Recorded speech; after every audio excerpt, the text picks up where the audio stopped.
Hey guys, welcome back to the Grant Mitt Podcast, episode number 70. And in this episode, we're going to be discussing standards, why they're important, and why they're affecting your life more than you potentially know. Charlie Munger says, never underestimate the man who overestimates himself. When you look at the most successful people in the world, and even differently when you meet them, you realize they're no smarter than anybody else. Maybe they were lucky. Maybe they had some innate skill, whether it was communication, whether it was in engineering, whatever. They had a specific background, but they actually truly believed not only they deserved what they wanted, but they were good enough to get it. And most people lose the battle before they even start because they don't even think that it's possible. And you have to think big and you have to think differently, but realize that if right now you're not in the situation that you want to be in your life, whether it's your finances, your relationships, where you live, what you're currently accomplishing, the job that you currently have, it is in some form correlated to the standards that you have, right? So let me give you an example of how to evaluate your standards, and then I'm going to show you guys how to increase them, adjust them, and why you need to take it more seriously, right? Number one, what content do you regularly consume? You can tell anything about a person. It is so obvious if you just get on their TikTok, get on their Instagram, and look at the For You page. Scroll down and see what the first 10 or 20 videos that pop up. What are they talking about? What is going on? It'll give you great insight into what you have been thinking about over the last couple weeks. I realized this 6 to 8 months back. I think I mentioned this actually on the podcast and on my social media, but I unfollowed minus, I think, 3 people that I really respect, pretty much every single celebrity. The reason is I didn't realize how much time I was wasting just listening and paying attention and wasting energy on the wrong people. It just didn't serve me. So I want you to look at your content. What do you watch on Netflix? What do you watch on YouTube? What is your algorithm? What are the videos and pictures and people that you follow on social media? Pay attention to it closely. Number 2, what people do you regularly talk to? What do y'all talk about? And what type of lives do those people live? Okay, number 3, what places do you typically go to? If you look at those 3 things, and I know nothing about the person, I can pretty much tell you the trajectory that they're on because we'll know what they're thinking, we know where they're going, and we know what type of people they're surrounding themselves with. It's a huge indicator of their standards, what they're actually okay with.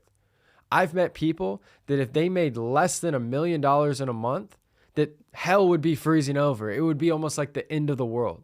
And I've met people that if they make $10,000, they're going to act like they just won the lotto and they're going to buy every designer thing that they can get their hands on. Who you choose to talk to and what you are okay, meaning what do you tolerate, will dictate the outcome of your life. We're in an overstimulated world where every single day, new information, new industries, new opportunities, new jobs, new this, new that is hitting you every single day. Think about it. You get on Instagram, you're in the insurance industry, and then suddenly someone's doing this new thing called drop shipping, or someone's starting an AI business. Somebody's doing this, and you're like, damn, maybe I should do something different. So I heard this saying, Alex Hormozi says it, it's called the lady in the red dress.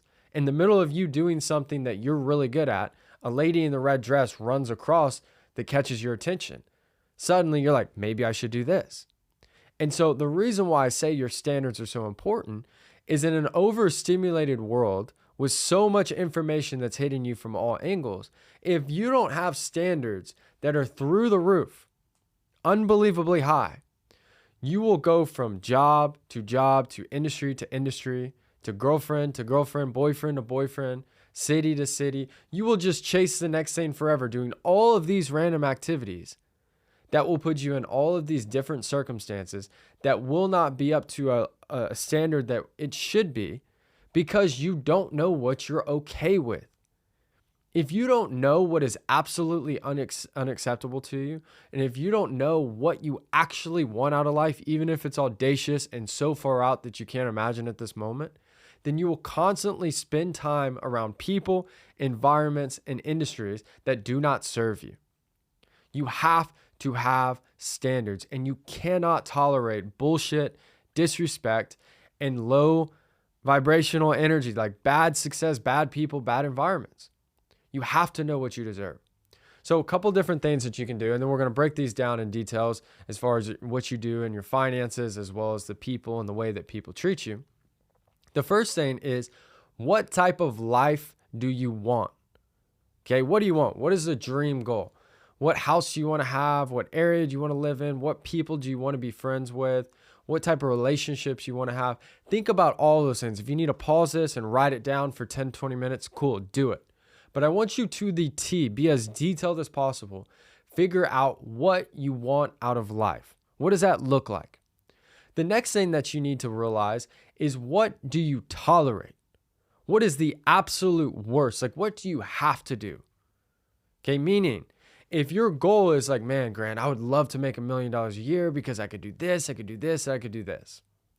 But if right now you're making 50 grand a year, but deep down, if you made 100, you would be so excited.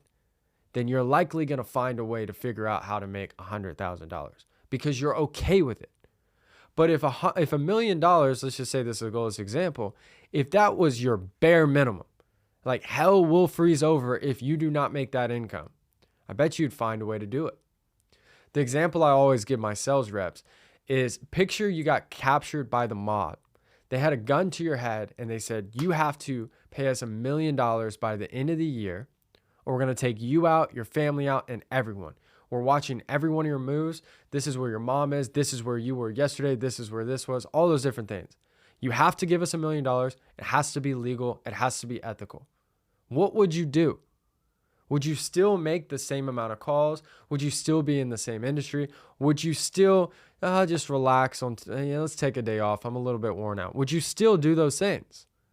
Probably not, right? Because the minimum standard of survival, not of success, not you can go back home and your parents are going to be proud of you, but actual survival is that target.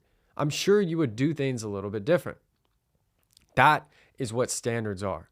You cannot tolerate performing under a certain level. It does not matter what the industry is doing. It doesn't matter what the other person in the company is doing. It doesn't matter what your friends from back home are doing.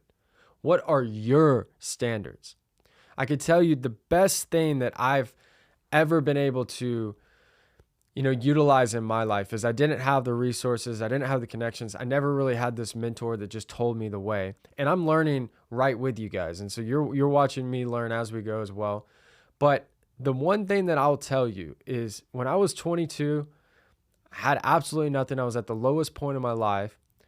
The one thing that, if you go ask my brother, you go ask someone in my family, you go ask my closest friends, I not for a second doubted where I was going. I thought the current situation I was in was complete BS, and it was unacceptable. But I knew that it was not who I was, and I knew I was going to make a change and make a difference.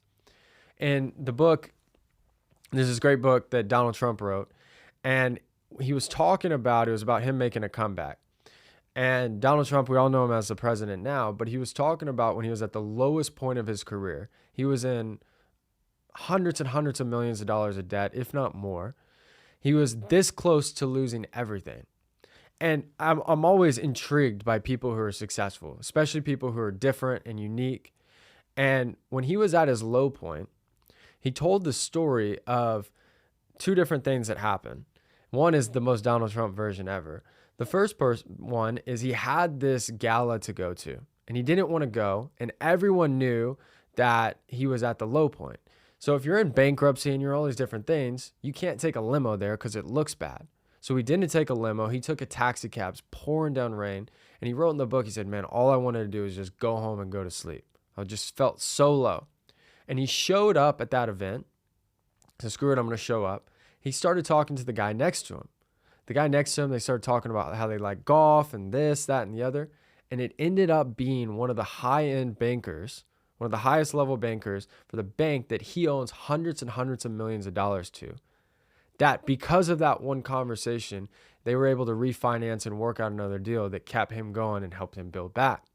The other example that he spoke on there, and this is what's so interesting, is if you don't believe in yourself and if you don't have full force confidence and high standards, the world is going to treat you differently. Trump was in a meeting with all these different people renegotiating his debt. This would be a meeting that would almost like walking into a funeral. And he walks in and starts signing the Art of the Deal copy books to all of these bankers, which doesn't even make sense. You're like, man, this guy's crazy. But he believed in himself even at the lowest point. And when you look at all of these different people, you see these successful athletes, they have an injury, they bounce back and they win. They go through the roughest part of their life, all of a sudden they're back on top. They went through the challenges, but the difference was this. Was the outside circumstance unique and difficult? Of course. But the inner confidence and standards that they had were on another level. And so what happens is when you have unbelievably high standards, the world starts reacting to you. Let me give you an example. Let's say that for the last 5 years, you've been making $300,000 a year. You're an unbelievable sales rep. You're great at managing people. You have all these skill sets. And let's say something happens to where you lose your job, the company lays off people, like something unfortunate happens. Okay? While that circumstance is tough, you are still the person that produced all of those results for the last 5 years. But the market right now has put you in a bad situation. You did everything you could, but you dealt with issues. If you deep down have low standards and someone comes up and says, hey, we want to go ahead and offer you a job. The max you'll be able to make here is $100,000. Is that person going to take that job? Well, if your standards are low, you are. But if you deep down said, I will never do something where I can't make under 300K, absolutely not. Are you going to tell them yes and go waste a year of your life making a third of what you used to make? No. You're going to say, I'm sorry. I'm someone that can output way more than that. The last 2 years, I've made over $300,000. If there's another opportunity, let me know. You're going to tell them no. You're going to go to the next opportunity, the next opportunity, the next opportunity. Even if it takes an extra 3, 4, 5 months, because you do not tolerate anything than what you want to produce, that same person, instead of wasting their time at the wrong industry, the wrong business, the wrong job, whatever, they will find something that is of their standards and be back even better than they were before. The reason that is the world had to react to you. This is why having confidence and self-esteem is so important in life. The easiest people to manipulate are people who lack information and self-confidence and self-esteem. That's why when you see the news and you see all the propaganda that's out there and all these people that are all emotional about all these things, it's because they lack self-esteem. They're easily persuaded by fake narratives that aren't true. If you have a conversation with someone from back home or a teacher or a family member and they say, well, I just don't think you have it in you, and you believe them, you're going to start taking different steps and not be audacious and confident in who you are. But if they say that and you go, no, that's BS. Absolutely, that's not true at all. I'm going to do more than they've ever done. I'll be the most successful person in my family. Think about it. Those same opportunities are going to come across your path, and you are not going to tolerate something that's too small because your standards are high. Your standards are the filters of your life. Who you're around, who you're friends with, who you date, who you marry, what job you work at, what industry you have, how successful your business is all a result of your standards. You tolerate bullshit, you're going to get bullshit. If you only tolerate the best, you're going to get the best. Think about Kobe Bryant. The level of excellence that he demanded out of his team and the people around him. Think about LeBron James. He now has multiple championships, multiple MVPs, arguably one of the top 5 best NBA players ever to live. And he's still playing at 39 years old, 40 years old, whatever he is. He's the oldest person in the league, yet he's arguably a top 5 player to this day. That's because of standards. Is he athletic? Is he capable? Of course. But a lot other NBA players are also who aren't doing what LeBron is doing. It's because LeBron has extremely high standards. That's why I say is like you need to study the best of the best in the world and look at yourself and go, what are you going to tolerate this year? I'll give you an example. So when I really felt like I mastered sales, it was the early days of my company and I was running full time in the field, closing deals as much as possible. I remember walking into this appointment just outside of Houston, and it was this older guy. He was in his 70s and he wanted solar. I came in and did all the things that I talk about on all these podcasts about sales and everything like this. And I'm about 15 minutes into the pitch and I'm talking about everything that he needs to know for solar. And he says, well, what if I move? And I said, oh, well, yeah, no problem. Basically, you'd get equity added to the house. Typically, it's this amount, and this is what would happen in that case. You'd either do this or do this. So I explained it, right? And he goes, I don't believe that. You could be lying.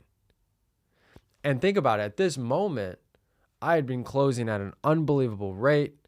I just deals every single week. My team is crushing it. And I don't need this person's business.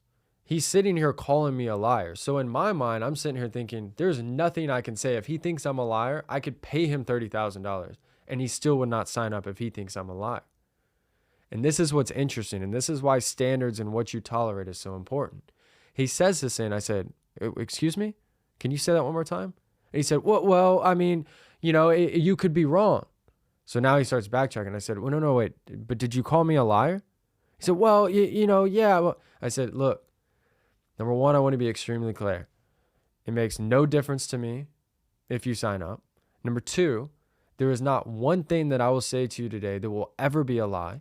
I've been in this industry this long. I know this, I know this, I know this, I know this. So I started going through all the credibility. And I said, look, let me give you an example. Boom, realtor.com, average equity for solar. Boom, this, average equity for this. Don't ever disrespect me or call me a liar ever again. If you believe that, or if you think that that's the case, I will happily leave right now. You know what the guy started doing? He's like, no, I'm sorry. I didn't mean to offend you. No, I'm not calling you a liar. I just want to make sure that, this is a good deal. I really want to do this, blah, blah, blah, blah. And I said, okay, look, I'm not trying to come at you, but man, I'm being direct with you. It makes no difference to me if you end up getting solar, if it ends up working out. I'm just here to help you. And he goes, okay, I appreciate that. I'm sorry, Grant. I didn't mean to offend you. And I just kept going. So I get to the end and he goes, well, I really like everything, Grant, but I think my son needs to be involved. He's at work, but he'll be back in like 45 minutes. Could you potentially come back in 45 minutes? And I'm like, all right. And I had a couple people that I'd done business with in that area. And I said, okay, well, I'll go handle a couple things. I'll come back in 45 minutes. He said, okay, cool. So I leave. And I come back, and the first thing I'm thinking is like, this is such a waste of my time. I don't even know why I'm coming back to this guy. He was already rude. So I come back into the living room. I sit down, and the son's there. The son was super nice. I sit down. And think about it. This is someone that called me a liar. And obviously, I came at him, pressed him a little bit, and then he apologized. So he disrespected me. I checked him because no one is going to call me a liar, especially when I know exactly what I'm talking about. I wasn't going to tolerate that. I didn't need this person to sign up. And I sit down. I said, perfect. Yeah, I guess. So what questions you have? They asked a few questions. And listen what the guy says. He goes, so Grant, we thought about it, and I don't want to do a 12 kilowatt system, which is a system size for solar. And he goes, I want to do a bigger system. What would a 15 or 16 kilowatt system be? And I go, give me a second. Calculate everything. End up being like an extra $15,000, $20,000 more, whatever it is. And I go, well, it'd be this price. And he goes, okay, what would the payment be? And I'm like, I tell him the payment. He goes, okay, let's do that. What information do you need? Think about it.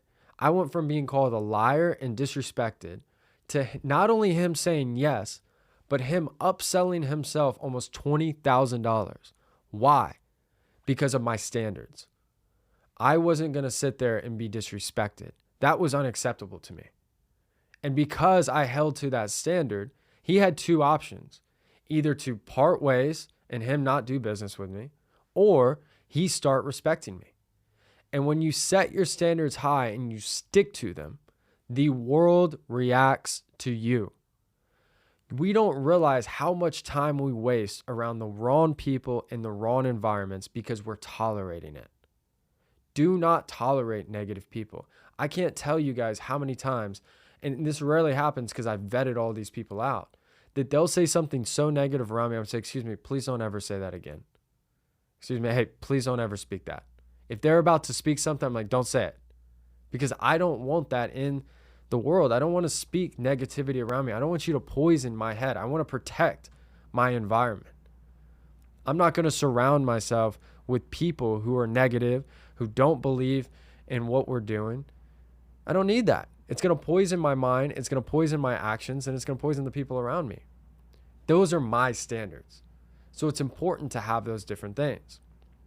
Okay, so look at your life, and I want you to raise the bar and think, how do you start actually achieving the things that you want? And you do so by setting the bare minimum, but raising it. If you're deep down okay making $10,000 a month, you need to change it to 30. You need to change it to 50.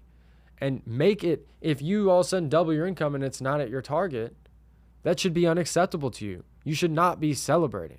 You should be figuring out what is going wrong and how do you fix these things. That is how the best of the best people work. I'm telling you.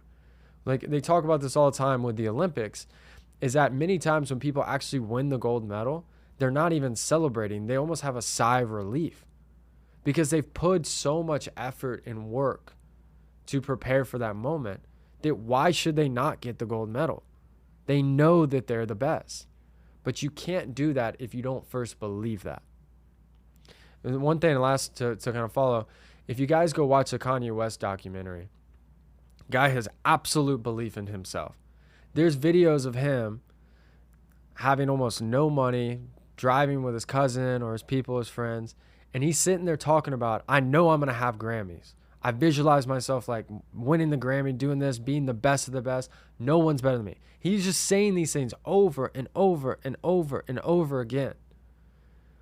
And it's because he believed that, but his standards are so high that everyone has to react to those standards. He won't even invest any time or any energy in things that aren't in aligned with what he wants. This is how the best people think. So I hope you guys enjoyed this podcast. As always, you guys can find me on all my social media channels at Grant Mitt. And episode 71 is coming soon. We also have some really exciting guests coming, so I appreciate all the support. You guys can also check out the video version of this if you aren't watching it right now on my YouTube at Grant Mitt. And I hope to see you guys soon. Thanks, guys.